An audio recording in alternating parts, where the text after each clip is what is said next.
Hello friends, स्वागत है आपका हमारे चैनल में। संख्या पद्धति के कुछ और क्वेश्चंस यहाँ पे हम देख लेते हैं जो संख्या पद्धति से रिलेटेड हैं।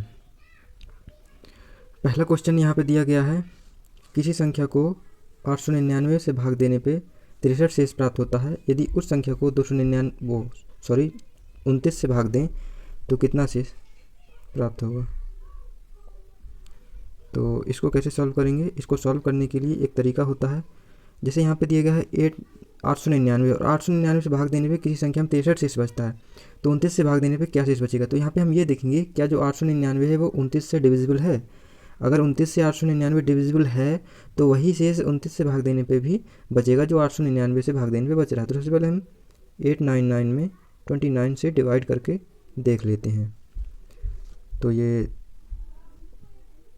3 टाइम जाएगा, 3 9 जा 27 का 7 2 कैरी, 3 2 6 2 8 और यहाँ पे 2 बचेगा और 9 29 1 जा 29, हाँ जाएगा 31 बार जाएगा, यानी कि ये डिविजिबल है। अगर ये डिविजिबल है तो 29 से भी डिवाइड करने पर 63 रिमाइंडर बचेगा।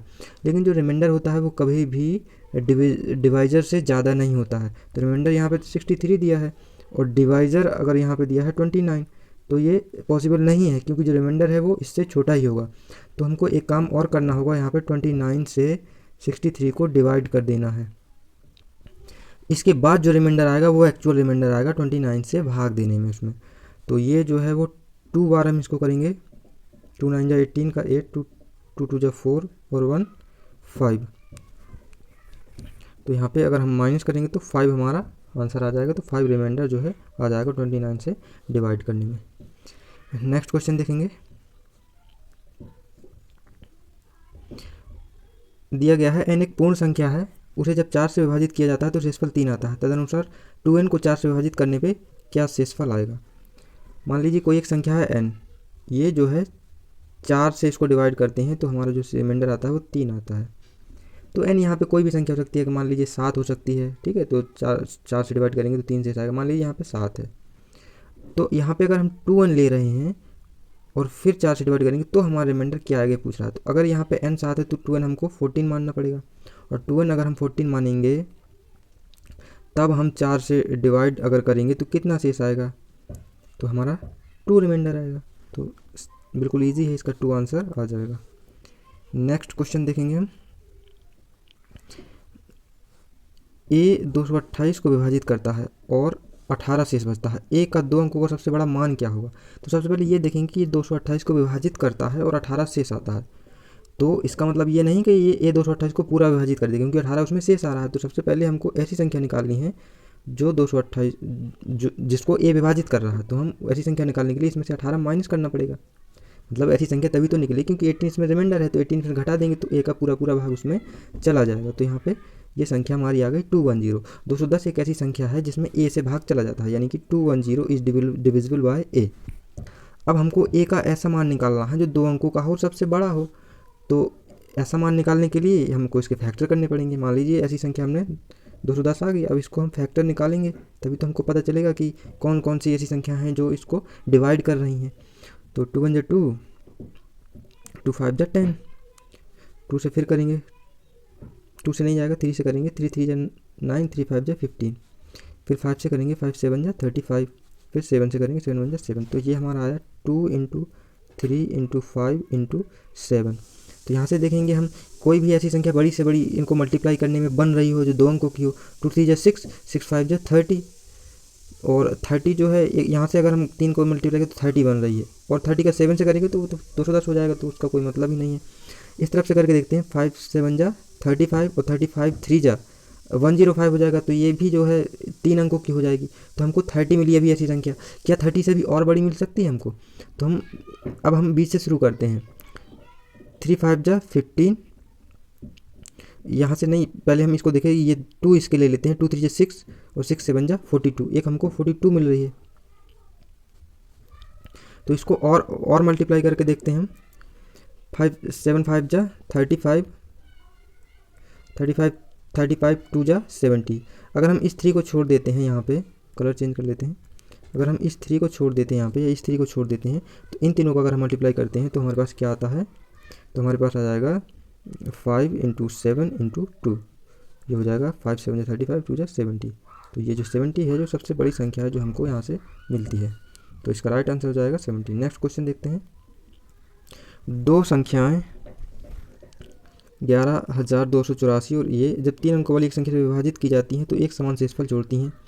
अब देखो, इसको जब किसी संख्या से विभाजित किया जाता है तो दोनों में सेम शेषफल आता है। माना जो रिमाइंडर है, हमने माना शेषफल जो दोनों का आ रहा है वो x आ रहा है। मान लीजिए दोनों को डिवाइड करने में x शेषफल आ रहा है, तो हम इसको लिख सकते हैं 11,284 माइनस एक्स, और ये हो जाएगा 7655 माइनस एक्स। ये दोनों की दोनों संख्याएं जो है किसी एक संख्या से डिविजिबल हैं। तो एक चीज़ यहाँ पे ध्यान देंगे, जब भी दो संख्याएं किसी एक संख्या से डिविजिबल होती हैं तो उनका अंतर भी उस संख्या से डिविजिबल होता है। तो फॉर एग्जांपल अगर ये बात समझ में नहीं आई है तो इसको मैं रिटन में आपको देता हूँ। मान लीजिए एक संख्या 15 है और एक संख्या 21 है। ये दोनों संख्याएं किसी एक संख्या से डिविजिबल है, मान लीजिए वो 3 से डिविजिबल है। तो जब ये दोनों संख्याएं 3 से डिविजिबल हैं तो इन संख्याओं का अंतर कितना होगा?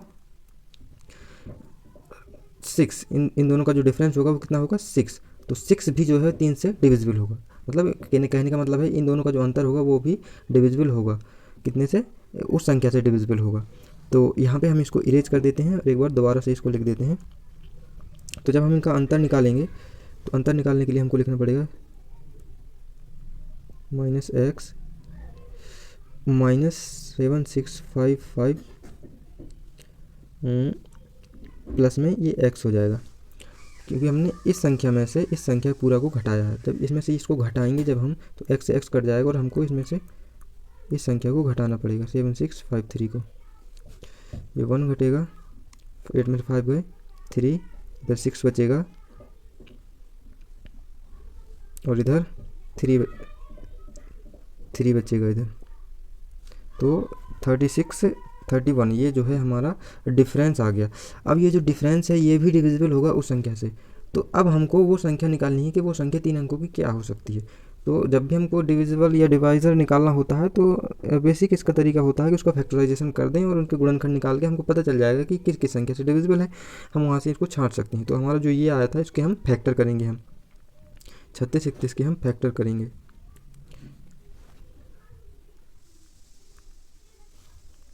तो सबसे पहले ये 19 से ही जाएगा, तो 19 का पहले ये 1 बार जाएगा। तो 19 का 1 बार अगर हम करेंगे और फिर इसको माइनस करेंगे 19,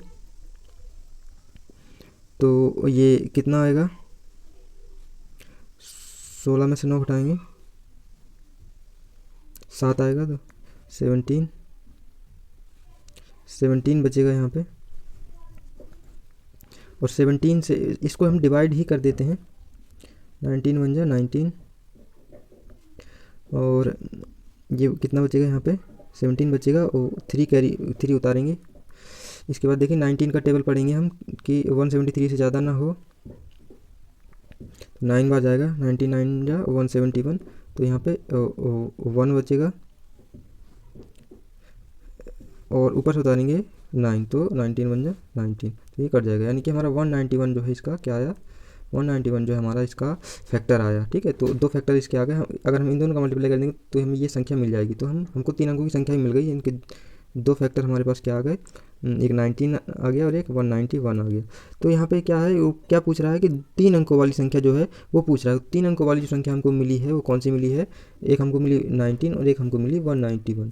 तो 3 अंकों वाली जो संख्या है वो क्या है? 191। तो इनके अंकों का योग निकालना है 1 + 9 + 1, कितना हो जाएगा? 11। तो 11 हमारा ये राइट आंसर इसका हो जाएगा। तो ओके फ्रेंड्स, आपको ये वीडियो कैसा लगा ज़रूर बताएं। धन्यवाद।